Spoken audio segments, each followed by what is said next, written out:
sur des chaînes possédées, pas à la marge, possédées par des milliardaires, des oligarques qui sont au cœur de l'économie française et qui promeuvent quoi? La haine, l'inégalité naturelle, le retour de l'antisémitisme, la réhabilitation de Vichy, de Pétain, le fait de douter de l'innocence de Dreyfus, le maurassisme. Donc tout ça est de retour actuellement. Peu importe qui l'incarne, au-delà de l'incarnation. Le problème, et beaucoup de musulmans de France le disent, se sont exprimés encore dans des tribunes, c'est cette obsession de ne montrer que cette version-là de l'islam.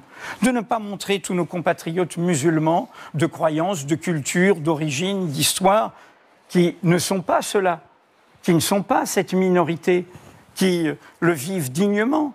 Cette façon de caricaturer, cette façon de stigmatiser, cette façon de discriminer. Et donc, venons-en à la façon dont cette obsession autour de l'islam et des musulmans donne la main aux incendiaires, donne la main au racisme, donne la main à ceux qui veulent... Et je termine juste. Oui, mais... Qu'est-ce qui s'est passé cette semaine et qui devrait, en tant que démocrate, et quelles que soient toutes nos sensibilités, nous soulever?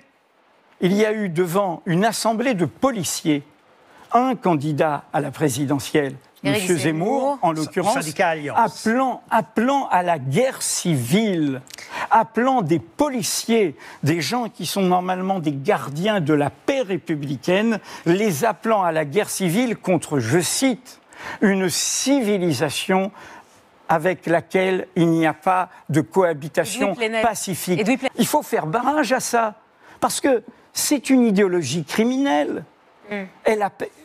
Serge Klarsfeld l'a dit sur Mediapart.